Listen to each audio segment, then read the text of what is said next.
C'est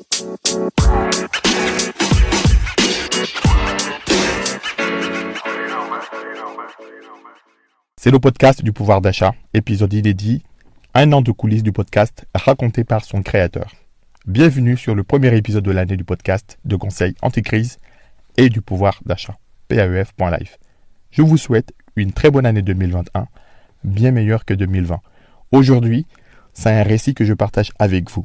Vous raconter comment j'ai créé et enregistré cet épisode du podcast.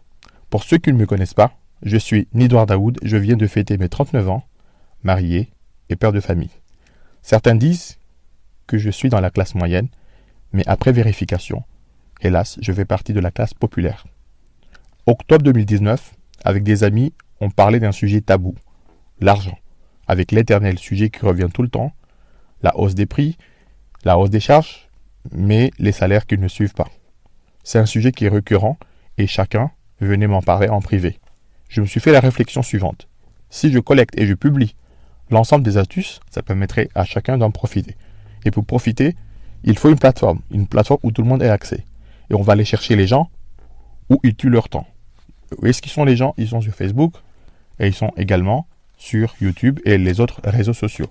Je me suis dit que pour réunir et rassembler tout le monde, il fallait un point commun. Il fallait un sujet en commun. Avec le sujet qu'on a tous en commun, c'est la baisse du pouvoir d'achat. Dans ce cas, il est hors de question de relayer des coupons de réduction parce que les sites le font déjà et le font très bien. Non seulement c'est gonflé de pousser les gens à la consommation quand ils se plaignent d'un problème d'argent, mais aussi c'est gonflé de ma part de les inciter et de les frustrer de plus en plus. Novembre 2019, je suis passé à l'action et j'ai lancé le podcast du pouvoir d'achat PAEF.live. J'ai également lancé la page Facebook pour partager et diffuser les épisodes. Depuis ma voiture avec mon iPhone, j'enregistre chaque semaine mes épisodes. Pourquoi dans ma voiture? Parce que c'est le seul endroit où mes enfants ne viennent pas me solliciter. Plein d'idées foisonnent dans ma tête. Créer un logo, trouver un hébergeur et je suis tombé sur un hébergeur américain qui s'appelle Anchor qui me permet de tout faire sans avoir une expertise technique au niveau montage. Et là, j'ai créé des épisodes et j'ai lancé le podcast et je suis diffusé sur Spotify, Google Podcast, iTunes et bien d'autres plateformes techniques audio. Bizarrement, je ne veux pas qu'on sache que c'est moi. J'aime pas ma voix, j'aime pas me voir à l'écran. C'est pour ça que j'ai choisi l'audio pour le podcast. Il est hors de question d'apparaître à l'écran. Décembre 2020, plutôt décembre 2019, s'il y a un côté que je n'aime pas sur Facebook, c'est le côté fleuve, le côté timeline où tout défile et il est difficile de retrouver une information. Bingo, j'ai eu l'idée de créer un blog pour archiver toutes les astuces et tous les épisodes. J'ai alors acheté une adresse internet www.paef.live. Comme ça, tout le monde peut accéder facilement. Alors pourquoi paef.live? Tout simplement parce que j'aime bien l'expression en direct live. C'est con, mais c'est comme ça. Il fallait aussi que je vous avoue une chose. J'ai eu honte d'avoir invité tous mes amis Facebook. J'ai eu honte parce que peu d'amis, en fait, ont répondu à mon appel. Et je me suis dit, ils vont me prendre pour un spammer et c'est pas l'image que j'avais envie qu'ils aient de moi. Alors, j'ai arrêté de les solliciter.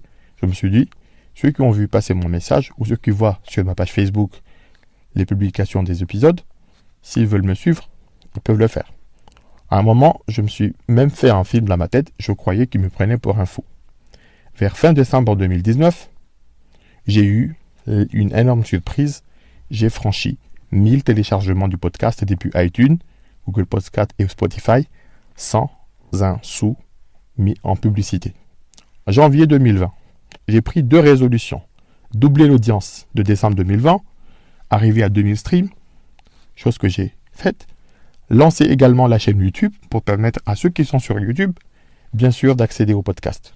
Février 2020, j'ai moins honte et dans ce cas-là, j'ai investi. J'ai acheté un ordinateur reconditionné, un micro d'occasion et créé un studio en réquisitionnant l'une des chambres de mes enfants. Donc j'ai réussi à produire un épisode par semaine et à le publier et atteindre quelques mois plus tard plus de 50 épisodes.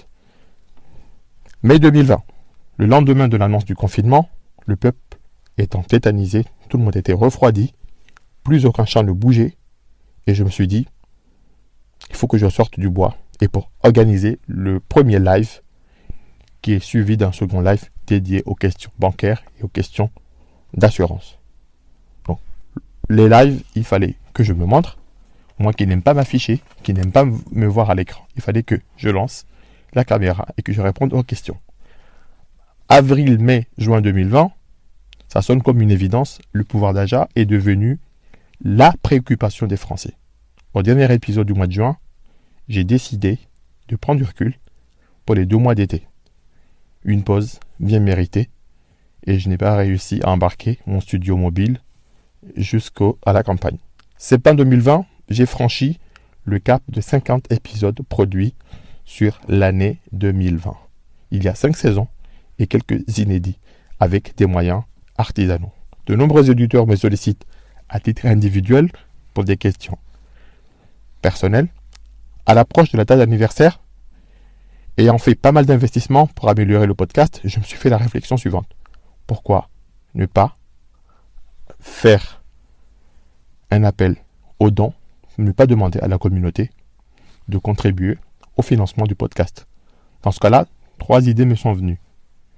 Mettre en place un lien permanent pour effectuer un don, lancer à travers des plateformes connues pour ce genre d'activité, Patreon, en anglais, et puis une plateforme française, Tipeee.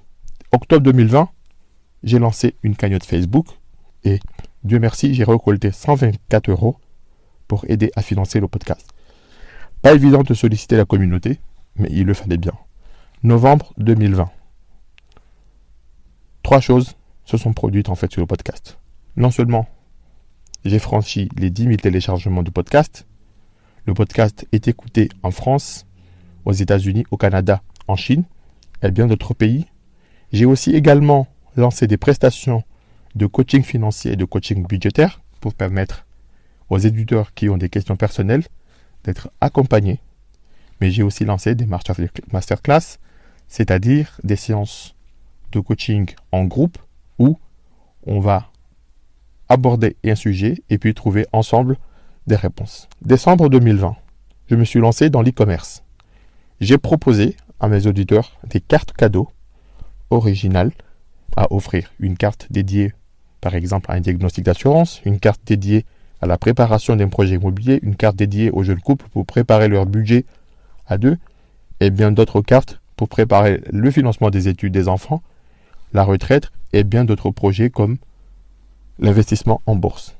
Janvier 2021. Nous y voilà, nous y sommes.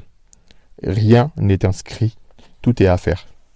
Je connais parfois des moments de solitude, des moments de doute, l'envie de tout arrêter, mais face à l'ampleur du sujet, face à l'ampleur de la crise, face à l'importance du pouvoir d'achat, je sais pourquoi je suis avec vous, je sais pourquoi je suis là.